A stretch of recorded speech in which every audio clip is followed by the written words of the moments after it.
Welcome to the Software People Stories. I'm Shiv. I'm Chitra. And I'm Gayatri. We bring you interesting, untold stories of people Associated with the creation Or consumption of software-based solutions. You'll hear stories of what worked, and sometimes what didn't, you will also hear very personal experiences. and insights that would trigger your thoughts. And inspire you to do even greater things.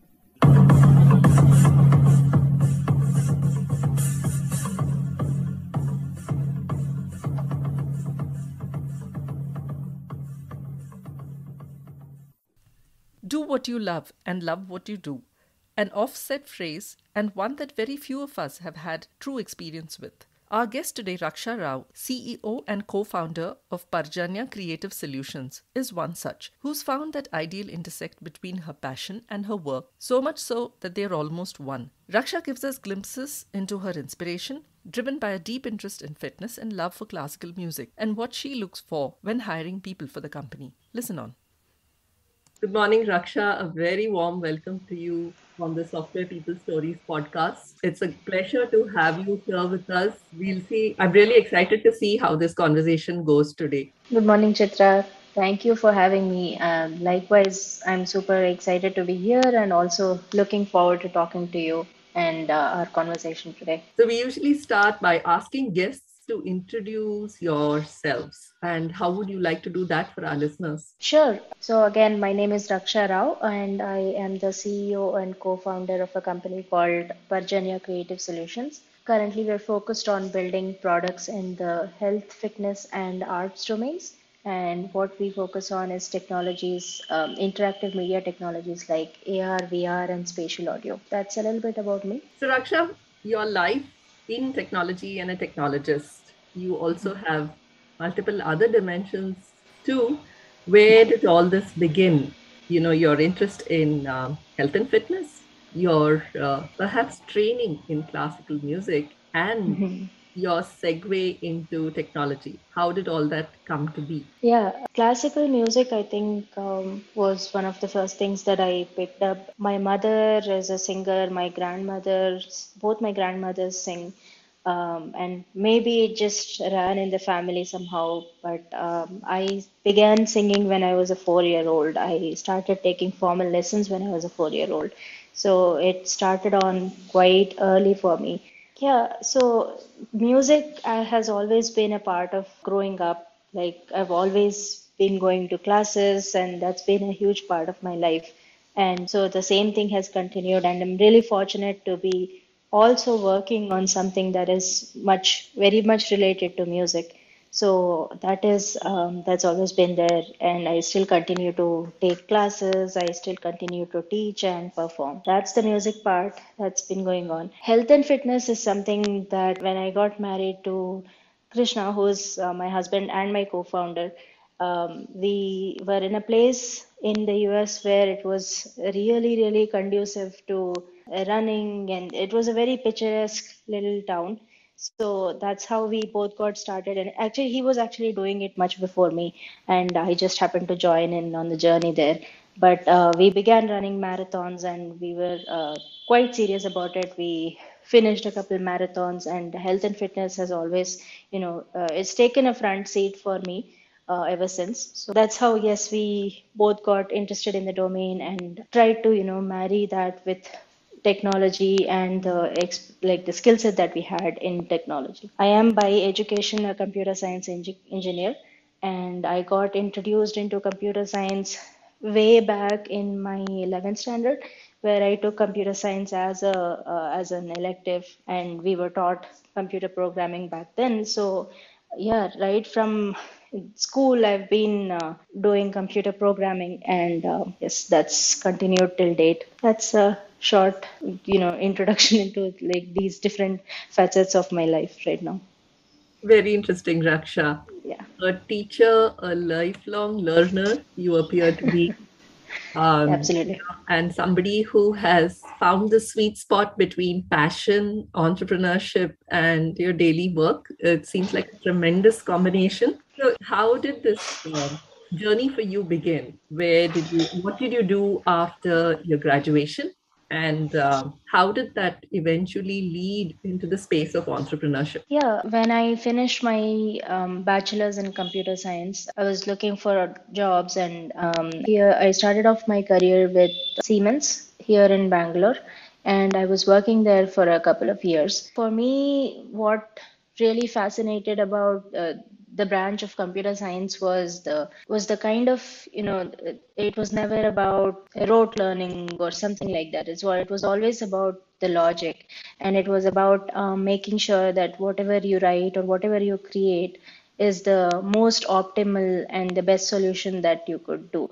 So that really fascinated me, and I was always looking to learn new things and push myself with new challenges. Yeah, even as a young engineer, that was my focus, to just learn and push myself into solving different challenges each day. I was looking to learn from my peers, from my managers, and that's how it all started. When it comes to entrepreneurship, I think the seeds were there quite early on. Even with my first job, I was not only interested in how to solve a problem, but also interested in why am I solving this particular problem.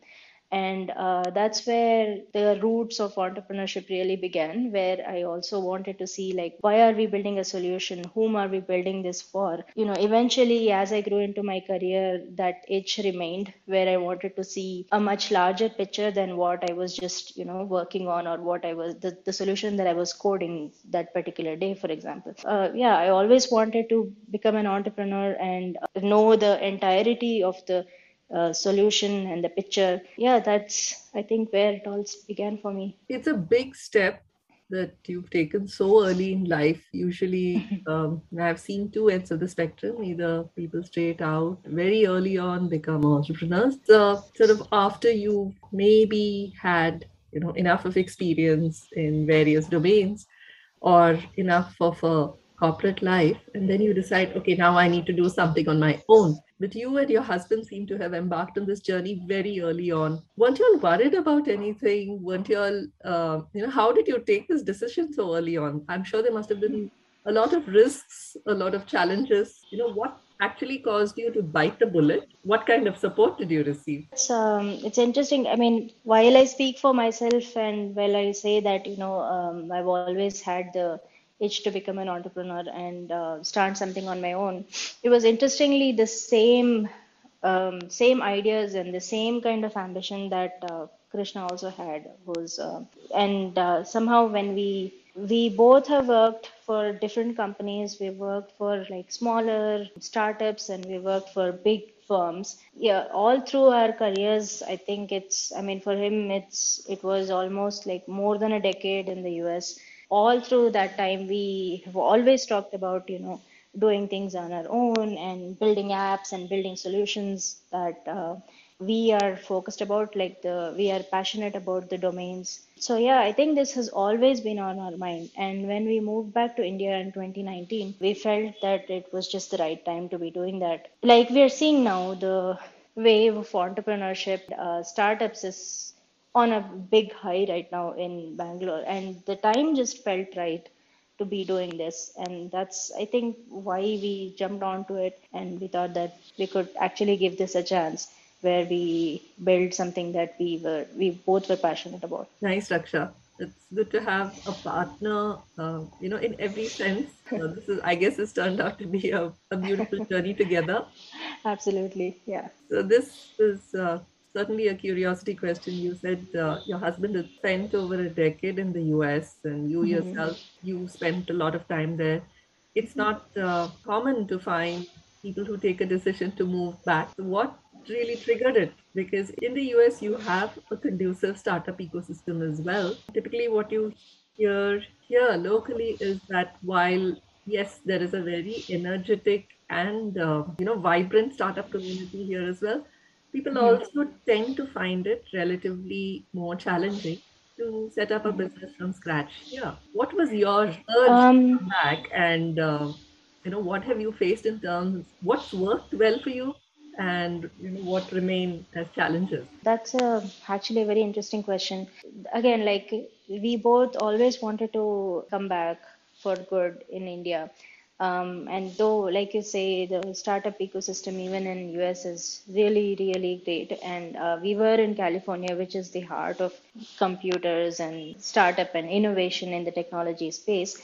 But we still knew that we wanted to come back to India. And the reasons were multifold, really. I mean, with regards to the company and both our careers, we wanted our Indian roots to be there with whatever we're building, even if it is a health and fitness app or if it is something related to music.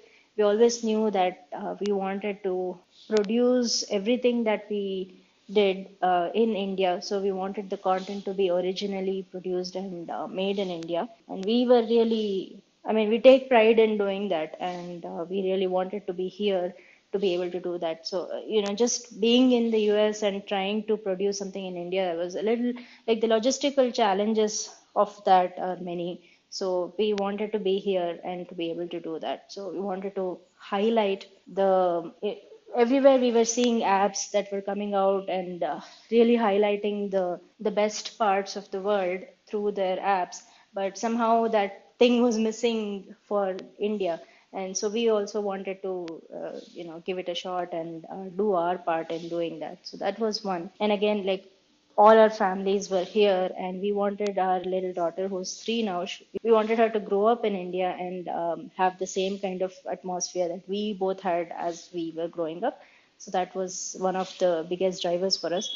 What has really worked for us here is a really great support system, whether it is our family or our network of friends and acquaintances. Like the any endeavor that we take up, we have a huge support system that is ready to get behind us and support us in any way possible. And that has really, really propelled this startup forward.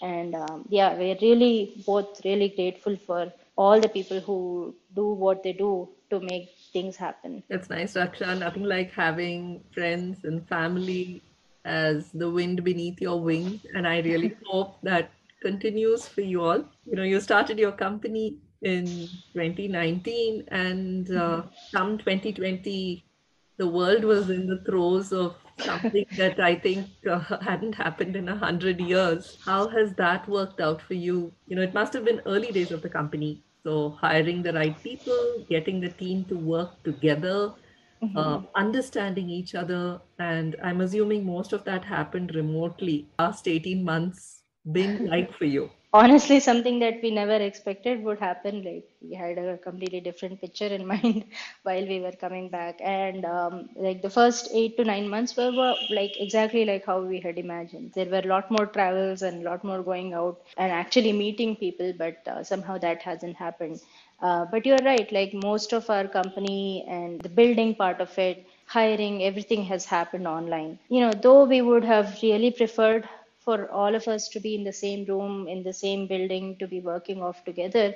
But somehow, I think we have all learned to adapt to how the new kind of communication works.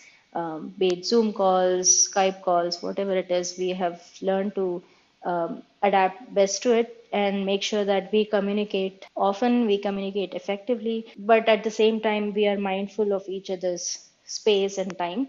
Because like working from home, it's really hard to draw boundaries between work and home. You're always there for the work that is spending at home, but you're always there for the work that is spending at work. So it's really hard to draw boundaries there. So we've tried to be very respectful and mindful about people's time. In totality, we have tried to learn through these and make it work for us. One thing that I do have to say is, being remote, we've had the help of engineers and people from across India, from across the world, that some of the greatest work has happened without even meeting somebody. So in the end, it has all worked out if I just, look at it in hindsight. Yeah, I guess this entire environment has triggered unusual amounts of empathy, compassion, and kindness in the most unexpected areas. Interestingly, yes, yeah, definitely. In fact, I often think, did it really take something like this pandemic to bring out the best in people? I feel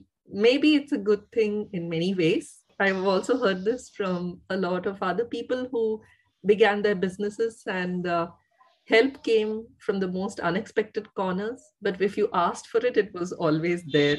Um, yeah, very, very interesting things have come out of it. In terms of music, like where I am usually very actively looking out for things, I've always had this thing about like going and attending concerts, and that whole paradigm has changed to online concerts. And just to see the evolution of these things has been so interesting, as a spectator, as a listener in the audience. As a performer, things have gone through a lot of changes, and like you said, While things have gone online at such a rapid pace, and you spoke about concerts, how have some of those given you all ideas for your creations, for your apps? What are some of those, and how have the past 18 months influenced your app roadmap or the ideas that you all are working off of? it's really triggered off some very interesting things, and in terms of what we were doing and how they have shaped up. While we came back, one of the things that I started off, I think in July 2019, was my master's degree in music. So I used to attend college, and I used to go for regular classes. And by March 2020, when everything shut down, even my classes moved online. And I could see a marked difference between the way of teaching that was happening in the colleges versus what continued online. As students, I and my fellow classmates, we felt like nothing is the same. Like, the charm of sitting together and singing, listening to our teachers teach us different aspects, everything was very different. That actually led to the idea of a product and an app that we are currently, we just recently released. It's called Vedike, and it relates to spatial audio. And the root of that app actually came from this problem. Different platforms like Zoom or Skype, they are built for conversations, so which means that if one person is talking, the other person won't be able to talk. And that works out in the regular sense, but when you're trying to sing together, all of us want to sing together, and the teacher wants to hear how everybody sounds together. But that somehow didn't happen. So we were thinking like how best to solve these issues, and that actually led to the idea of Vedike, which is all about spatial audio and having parallel people sing or perform together. That actually was one of the things that came out of this.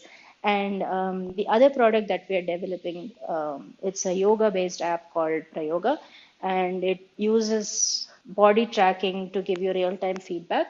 While you're performing an asana, if you turn the front-facing camera on, it can tell you if you're doing it correctly or not by using body tracking. That again, I think, even though the idea didn't come at that point due to the pandemic, but I think it fit very nicely into the sort of online classes paradigm where everybody used to go to these yoga classes and they always had an instructor correct them. But then when things moved online, for amateur or intermediate practitioners, it's really hard for them to know if they are doing something right or not. And I think this is where Prayoga added a lot of value, because we could provide something like we're not calling it a replacement for a teacher, but at least it could help people visualize where they're going wrong.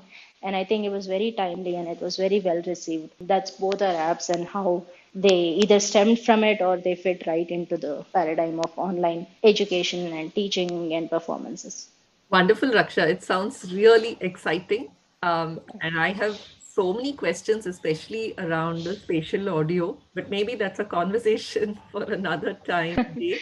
But I can certainly see so many people benefiting from it. You can imagine a group of teachers on one side, a group of students on one side. It's almost like a symphony, an orchestra. The possibilities are endless, and we're just getting started. So we are also very excited to be on this journey and to see how it shapes up and how things evolve. So, in terms of actually, building out a company and holding people together, getting them excited about, what you are so excited about, I'm sure that's a key for for a lot of things, for innovation, for customer success, and all the good things that go into what a good company can be. So, what have been some of your approaches to, uh, let's say, hiring the right people and creating the kind of culture that you want? Hiring, it's just the way things are. Like hiring the right kind of people is, and retention is, especially right now, it's one of the biggest challenges. But then, like whenever we hire somebody, I think there are a few things that we look out for, very particularly. One is that we want to make sure that they're not just the right people with the right kind of technical skill set, but they also are equally passionate about what the company is building, what is it about. So the culture of the company is also very important to us, and that's something that we try to ensure that this person already has or can grow into that while they are at our company. So just whenever we have an interview, and when you have time for somebody to ask extra questions, we try to see if they ask the right kind of questions. Really, like, are they interested about what we are building and where we are headed?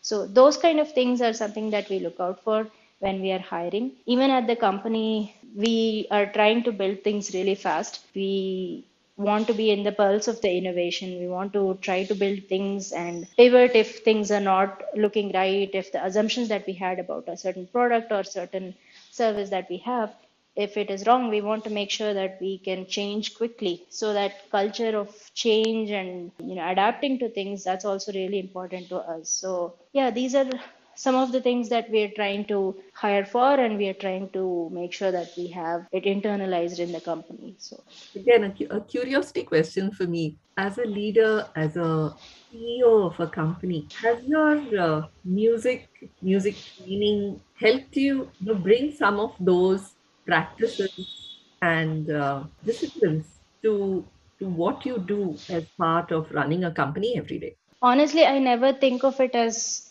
two different things. Like for me, it's been ingrained in my life so much that it has become a part of who I am. I mean, like I said, I've been learning music since I was a 4-year old, so I've just known it even without knowing that this is a part of my life. Absolutely, like the kind of discipline and practice that an art form needs, I think that seeps into all aspects of your life. Just having the kind of focus that you need for practicing something like classical music, that has always carried on to the way I work. I think we're also building the company. But something that's, I mean, apart from the discipline and the kind of rigor that is needed, something that I believe has also seeped in is the kind of creativity that we have in music. We're always trying to create, we're always trying to innovate and stand apart, and that again has been a big part of what we are here at the company. So, in more ways than one, really. That's beautiful, and I hope that that continues to be the DNA of your company. Thank you so much. Yeah, I really wish for that too. So Raksha, as a woman entrepreneur and somebody and a woman in the field of tech, what would you like to share with especially women who aspire to either become entrepreneurs or take on a career in tech? So, as a woman entrepreneur or as a woman in tech, something that I've learned so far is to, I always talk about like being able to learn from others and have a learning mindset. And sometimes I think what we at times do is like while we are trying to learn and find out things and learn from others, I always want to be cautious that it's not at the cost of undervaluing ourselves. Even though you can still have humility and learn and keep growing that way, but we have to make sure that whenever we have a good idea or we have certain things that we want to share, it shouldn't, this humility or something shouldn't hold us back from doing that. Just to be able to speak up when you think you have a really good idea, when you think you are right, that I think is one of the biggest things that I have learned, to not hold back and to be able to speak up and champion my own cause. So that I think is one of the lessons so far. for me. That's really powerful, Raksha. Championing your cause. I hope that's a message that a lot of listeners can take away.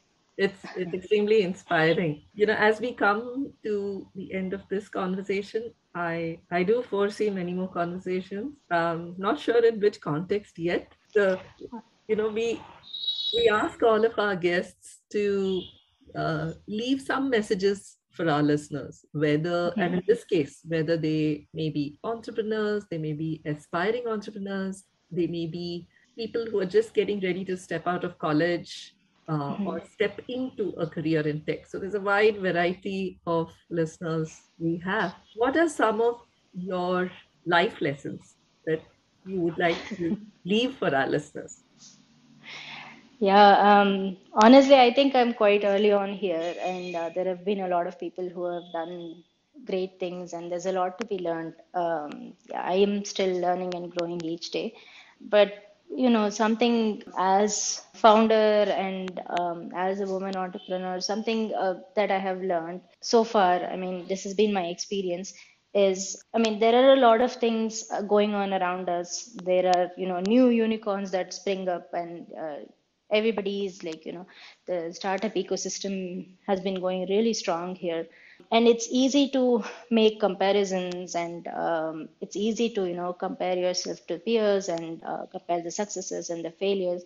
But something that has helped us to keep on building is the focus. And that I think is the most important thing, to be able to focus on building the right thing and to be able to focus on building it the right way. I think if we just keep our head down on that, things will fall in place. So that is something that I always tell myself, and I hope it helps somebody who's going through a similar thing right now. So that's definitely one.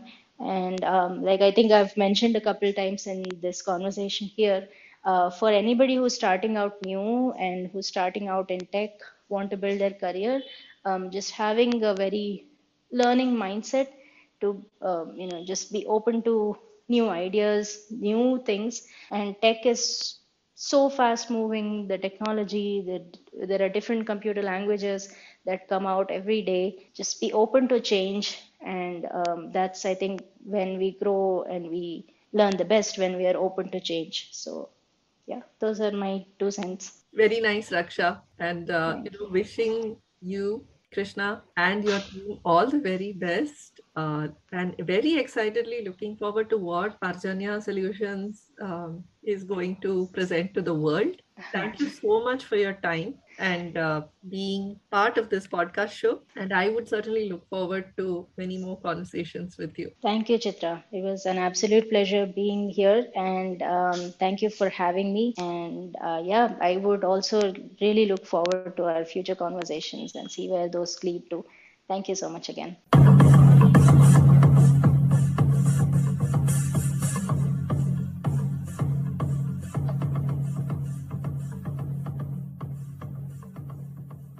We thank Siddharth for the music and Anita for promoting the Software People stories. If you like this episode, Please subscribe on your favorite podcast client. And spread the word in your network. if you'd like to share your story, Contact us at podcasts@pm-powerconsulting.com.